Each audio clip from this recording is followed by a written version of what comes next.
हरे कृष्णा। सभी भक्तों को मेरा दंडवत प्रणाम। आज हम कामदा एकादशी की व्रत कथा करने जा रहे हैं। यह कामदा एकादशी का व्रत 31 जुलाई 2024 को मनाया जा रहा है और व्रत पारण का समय रहेगा अगले दिन यानी कि 1 अगस्त को सुबह 5:42 से लेकर सुबह 10:13 तक। आइए कामदा एकादशी की व्रत कथा करते हैं। हरे कृष्णा।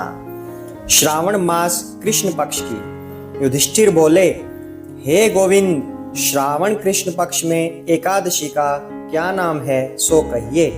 श्री कृष्ण बोले, हे राजन, पापों के नाश करने वाले व्रत को सुनो।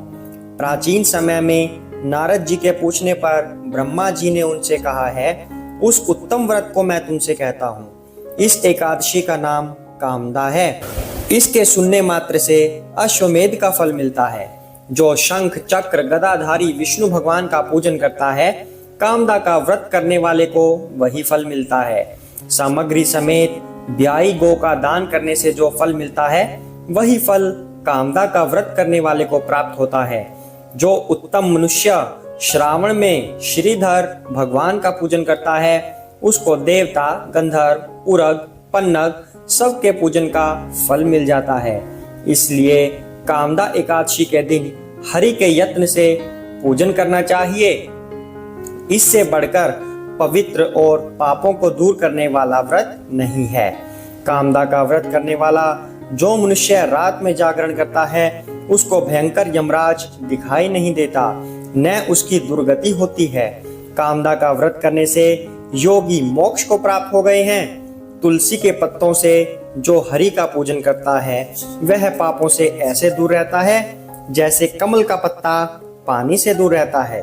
रत्न, मोती, पन्ना, मूंगा आदि के पूजन से विष्णु इतने प्रसन्न नहीं होते जितने तुलसी दल द्वारा पूजन से प्रसन्न होते हैं। जिसने तुलसी की मंजरी से केशव भगवान का पूजन किया है, उसने जन्म भर के पापों को लेखा मिटा दिया। जो तुलसी दर्शन से सब पापों को दूर करने वाली, स्पर्श करने से देह को शुद्ध करने वाली, प्रणाम करने से रोगों को दूर करने वाली, सींचने से यमराज को डराने वाली, पौधा लगाने से भगवान के समीप पहुंचाने वाली तथा भगवान के चरणों पर चढ़ाने से मोक्ष देने वाली उस तुलसी को नमस्कार है। जो एकादशी में रात को दीप दान करता है, उसके पुण्य की संख्या को चित्रगुप्त भी नहीं बता सकता। एकादशी के दिन जिसका दीपक भगवान के सामने जलता है, उसके पितर स्वर्ग में जाकर अमृत पीकर तृप्त हो जाते हैं। घी अथवा तेल से दीपक जलाने वाला मनुष्य करोड़ों दीपकों से प्रकाशित होकर सूर्य लोक को जाता है। ये कामदा एकादशी की महिमा मैंने तुमसे कही है, इसलिए पापों को हरने वाली एकादशी का व्रत करना चाहिए। यह ब्रह्म हत्या तथा गर्भ हत्या को दूर करने वाली है, स्वर्ग तथा विशेष पुण्यों को देने वाली है। मनुष्य श्रद्धा पूर्वक इसका महात्म्य सुनकर वैकुंठ को चला जाता है। हरे कृष्णा। यह थी कामदा एकादशी की व्रत कथा। इस दिन फलाहार क्या करना चाहिए? इस दिन तुलसी को मंजरी से विष्णु भगवान का पूजन किया जाता है। इस दिन गो दुग्ध का सागर लेना चाहिए। हरे कृष्णा। आशा करते हैं आपको यह कथा पसंद आई है।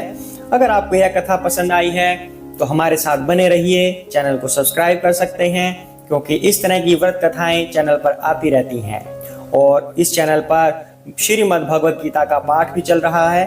वह सुनकर आप अपने जीवन को भक्तिमय बना सकते हैं, अपने जीवन की सभी समस्याओं को दूर कर सकते हैं, क्योंकि भगवद गीता में आपके जीवन की सभी समस्याओं का हल दिया हुआ है।